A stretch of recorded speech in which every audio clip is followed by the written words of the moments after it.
안녕하십니까 애청자 여러분, 놀라운 부동산 놀부입니다. 자, 금리가 또 한 번 올랐습니다. 0.25%포인트 인상이 되었습니다. 4번 연속입니다.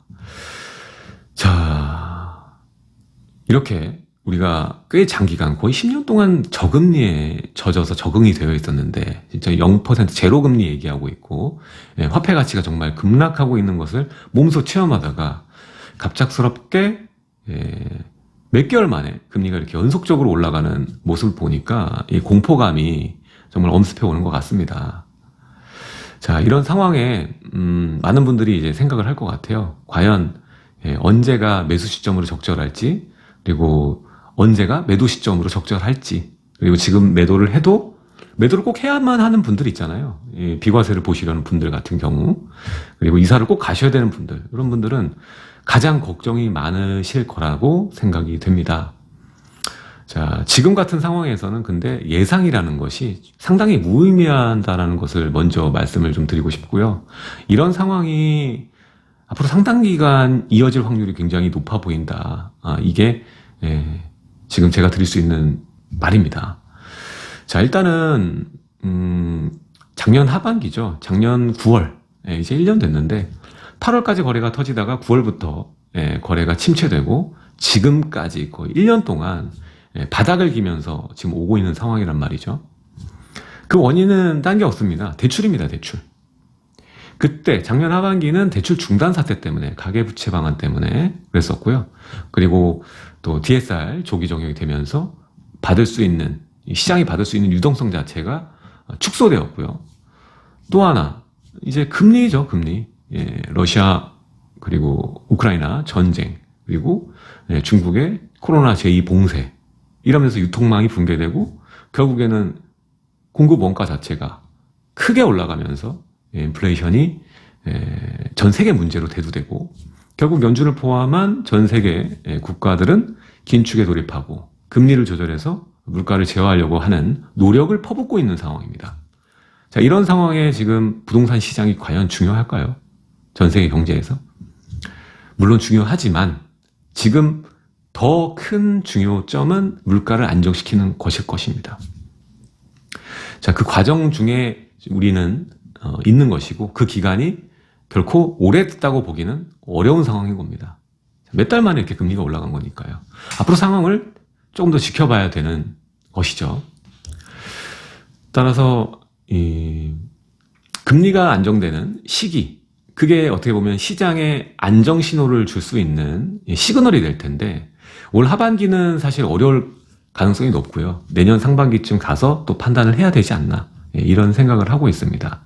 따라서 올해 거래량의 급발진, 그리고 가격의 반등, 이런 것을 기대하기는 굉장히 어려워 보이고요.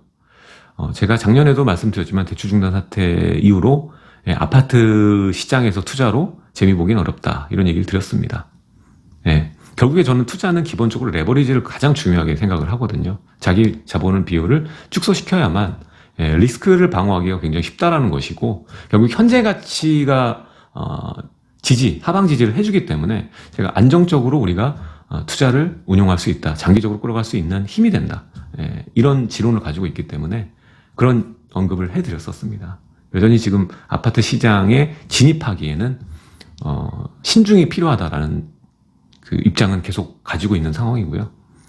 물론 많은 보고 있는 단지들, 좀 괜찮은 단지들 가격이 좀 많이 떨어지는 단지들이 있어요. 많이 떨어진 단지들, 입주가 많았던 지역들, 서울에서도 그런 지역들이 있습니다. 뭐 강동구 일대도 그렇고요, 뭐 성북 일대도 그렇고요. 가격이 좀 많이 빠진 지역구들이 있긴 한데, 아직은 신중하게 좀 더 지켜볼 필요가 있다, 아파트 시장은. 전 그렇게 생각을 하고 있고요.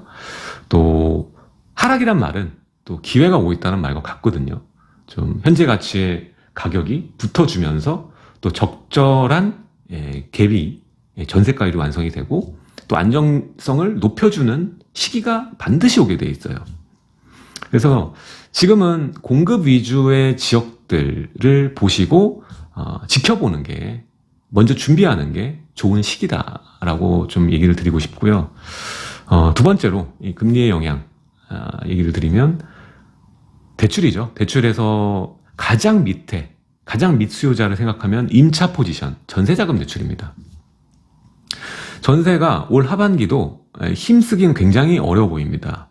물론 작년에 저도 포함해서 많은 전문가들이 8월 전세 대란을 예상을 하고 있었지만 그 이전에 이 러시아 우크라이나 전쟁 이것을 계기로 시장이 바뀌었죠. 기류 자체가 바뀌었고 금리가 올라가면서 가장 영향을 많이 받는 게 결국에는 전세자금 대출입니다. 전세자금 대출은 지금도 80%까지 가능합니다. 레버리지.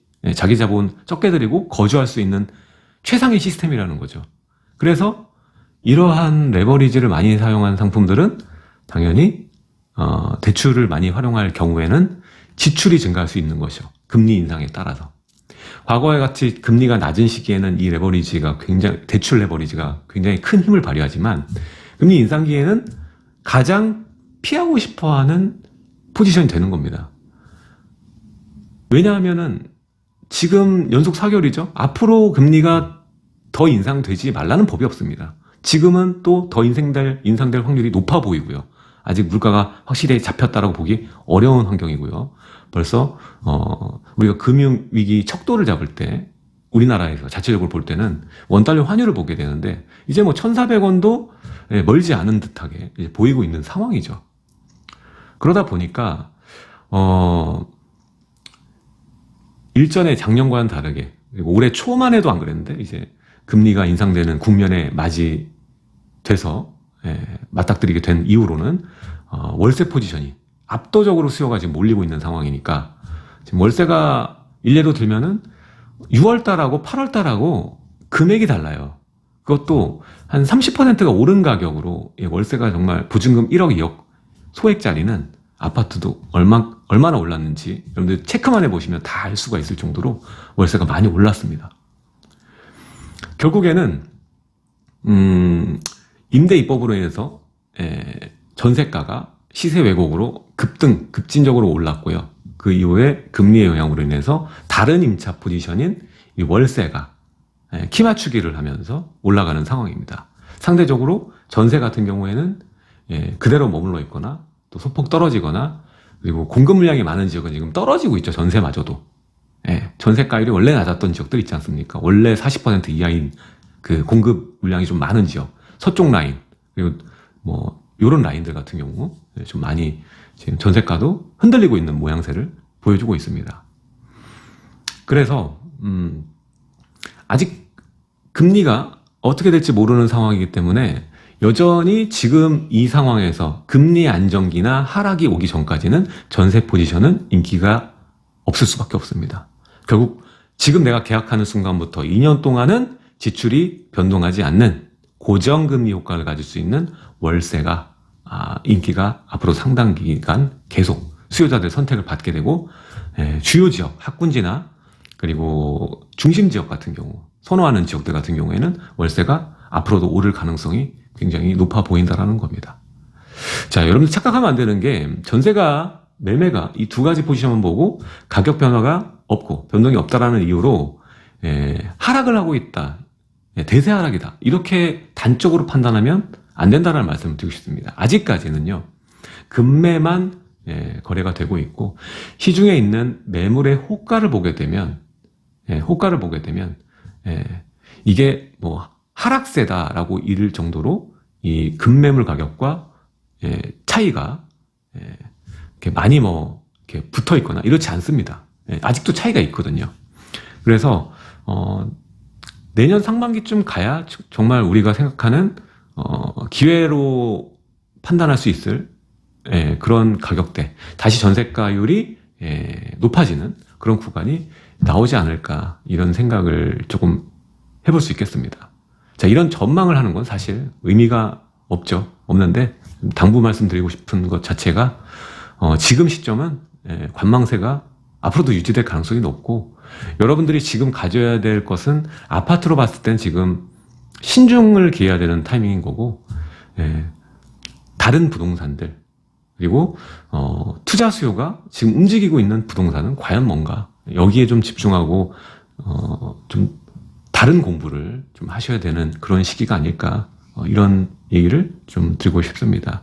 더불어서 지금의 거래량을 뚫어줄 수 있는 정책적인 부분 여러 가지가 얘기가 나오죠. 뭐 취득세 중과의 완화, 그리고 대출 이 두 가지가 맹점인데 지금과 같은 금리 상황에서는 취득세 중과 하나만 풀려서는 거래량이 또 눈에 보일 만큼 크게 증가하기는 어렵습니다. 네, 어렵다고 좀 보고 있고요. 부수적인 보완이 굉장히 필요한 상황이다. 저는 이렇게 생각이 됩니다. 어쨌든 가장 중요한 건 금리 안정, 그리고 대출의 안정 이 두 가지가 선행돼야만 시장이 좀 살아날 수 있는 거래량이 좀 붙을 수 있는 상황이 될 수 있다. 그러니까 귀한 정도를 따지면 저는 대출이 더 중요하다고 생각해요. 지금 취득세 중과보다. 물론 둘 다 중요하지만. 그래서 지금 여러분들이 보는 시각, 매매 시장, 아파트, 그리고 전세 시장 거기에 관해서 여러분들이 궁금해할 수 있는 언제까지 과연 될 수 있을지 거기에 정확한 해답은 못 드리지만 정확하게 제가 말씀드릴 수 있는 건 올해 하반기는 지켜봐야 되는 내년 상반기까지도 어떻게 보면 지켜봐야 되는 상황인 것 같다. 이 얘기를 좀 드리고 있습니다. 그리고 이제 올해 초부터 금리 조절을 시작해서 긴축을 하면서 물가 제어를 계속 하고 있으니까요. 이게 길게 가지도 않습니다. 뭐 이게 2년, 3년 가지는 않거든요. 그래서 내년 상반기나 하반기 안에는 물가가 안정되는 라인이 나올 수밖에 없을 거라고 좀 봅니다. 조절을 계속 하고 있으니까요. 강제적으로. 그래서 좀 답답하시더라도 좀 시장 지켜보면서 제가 아까 말씀드렸잖아요. 여러분들 눈을 조금만 돌려도 지금 투자 자본은 마르지 않습니다. 그래서 지금 돈이 돌고 있는 시장이 존재하거든요. 그래서 거기에 좀 집중하셨으면 좋겠어요. 시간 그냥 버리지 마시고 지금 답이 안 나오는 건데 금리가 지금 이런 상황에서 답이 안 나오는 건데 보지 않으셨으면 좋겠고요. 그리고 그것도 있어요. 이제 제가 조금 하나의 생각, 제 개인적인 생각 얘기를 드리면 지금 10억 초과 구간에 있는 중상급지 있잖아요. 일례로 10억 초과 대출이 처음 중단 대출 안 해줬을 때 그때로 돌아가 보면 그 1년 동안 굉장히 헤맸던 단지들이 있어요. 10억에 이제 14억에서 15억에 있던 단지들이 10억을 넘어서 가는 게 굉장히 시간이 한 1년 정도 걸렸거든요. 그런 단지들 같은 경우에는 내년, 그러니까 올해 하반기부터 내년까지 갔을 때 대출이 가능한 범위까지 가격이 내려올 가능성이 좀 있어 보입니다. 그랬을 때는 저는 좀 과감하게 접근을 해도 되지 않을까라는 생각이 듭니다. 대출, 그러니까 레버리지를 내가 아예 못 쓰는 상태에서 또 40%, 20%를 활용해가지고 내가 들어가는 자본이 확 줄어들잖아요. 그렇게 되면서 내가 진입할 수 있고 그것도 결국에는 지금 아파트를 보면 이제 실수요자가 움직여야만 하는 상황이니까 여러분들 지금 1년이에요. 지금 내년 상반기 지나면 2년이고요. 계속 거래가 이렇게 바닥이게 되면 결국에 금리가 안정기가 오게 되거나 뭐 다른 정책적인 그 완화가 이루어지게 되면 거래가 한 번에 일시에 폭발하는 시기가 올 수 있습니다. 그 시기가 오게 되면 제가 지금 방금 말씀했던 단지들은 정말 절호의 타이밍이 올 하반기부터 상반기에 펼쳐질 수 있는 내 집 마련 하시는 분들 그리고 갈아타기 하시는 분들께 좀 제 생각에 가장 그래도 좋은 기회가 될 수 있는 단지가 그런 단지라고 좀 보고 있기 때문에 중상급지 15억 그거 기준으로 좀 아파트는 보실 분들은 보셨으면 좋겠고요. 그 외에는 아파트보다는 앞으로의 5년 정비사업들 서울은 딴 거 없습니다. 재개발 재건축이고요. 그 중에서도 초기 재개발 초기 재건축에 여러분들 집중해야 될 시기입니다. 앞으로 27년까지는 그래야 돼요. 여기에 집중해야 향후에 10년 20년 동안 여러분들 자산이 급격하게 상승할 겁니다. 그 이전에 부지런히 움직이시고 담아놓는 시기라는 거죠. 아까도 말씀드렸던 첫 번째 제 원칙 레버리지. 아파트 시장엔 지금 이게 존재하지 않습니다. 근데 그 외에 재개발의 재료가 될 수 있는 여러 다세대주택 같은 경우에는 이미 70%, 80% 육박하는 레버리지를 갖추고 있는 지역들이 너무나도 많습니다. 그래서 이 5년 동안의 기회에 좀 더 집중하는 것이 쓸데없이 이미 금리가 안정기도 안 왔는데 막연하게 그냥 오르나 떨어지나 지켜보는 것보다, 관망을 하는 것보다는 훨씬 더 나은 선택이 될 수 있다. 투자자의 그 입장에서 정확하게 시장을 바라보셨으면 좋겠습니다. 돈이 될 자리를 찾자는 거예요, 저는. 지금 움직이면서 신중해야 될 곳을 보는 게 아니라 안전하면서 또 호재가 지금 집중, 스포트라이트를 때리는 지역을 보셔야 된다는 거예요. 자, 오늘은 금리 인상에 따라서 앞으로 시장의 움직임 단기적으로 어떻게 될지 예상해보는 시간인데, 결국에는 뭐 답답한 얘기죠. 금리 안정기가 오기 전에는 좀처럼 거래량 살아나기 어려울 거다. 그리고 여러분들이 한 명이 사더라도 매수세가 붙는다는 표현을 하기에는 어려울 것이다 라는 생각을 지금 단적으로는 해볼 수가 있겠습니다. 자, 그리고 뭐 정부에서도 마찬가지죠. 지금 가격이 뭐 조정되는 양상을 보여주고 있는데, 여기에 가격이 올라갈 만한 정책을 피겠습니까? 절대 지금 상황으로 봤을 땐 그러기 어려워 보이고요. 그러니까 이 답답한 장세가 유지될 가능성이 굉장히 높아 보입니다. 자, 오늘은 이렇게 여러분들과 금리 인상에 맞춰서 대출과 금리 이야기, 지금 부동산 시장에 영향을 주는 가장 큰 대출과 금리에 대해서 이야기를 나눠봤고요. 다음 시간에도 여러분들과 함께 좋은 주제로 찾아뵙도록 하겠습니다. 자, 그리고 제가 매주 수요일 오후 2시 반 강의를 진행하고 있습니다. 강의의 내용은 아까 말씀드렸던 지금 답답한 아파트 시장도 있지만 뜨거운 투자 시장이 있습니다. 초기 재개발, 초기 재건축 시장이 있거든요. 여기에 대한 공부할 내용들, 그리고 지역 제가 콕콕 찍어드립니다. 그런 얘기들 강의로 채워서 전해드리고 있으니까요. 못 오시는 분들은 멤버십 통해서 일부 보실 수 있으니까 보시면 되고요. 많은 참여 신청해 주시면 좋겠습니다. 지금 10월 중순 10월달 지금 참여 신청 가능하니까요. 빨리 신청해 주시는 게 좋을 것 같습니다. 자, 그리고 다음 시간에도 여러분들 좋은 내용 가지고 찾아뵙도록 하겠습니다. 요즘에는 다른 거 볼 게 없이 투자에 대한 이야기만 좀 전 하고 싶습니다. 뭐 시장 얘기 해봐야 지금 똑같은 얘기만 하게 되는 거거든요. 답답한 이야기들. 그러니까 여러분들이 실수하지 않고 돈을 불릴 수 있는 그런 전략들, 정책들 풀어보는 그런 시간으로 채워보도록 하겠습니다. 지금까지 놀라운 부동산 놀부였고요. 시청해주셔서 감사드리고 하단의 좋아요와 구독하기, 알림 설정 부탁드리겠습니다. 다음에 뵙겠습니다. 감사합니다.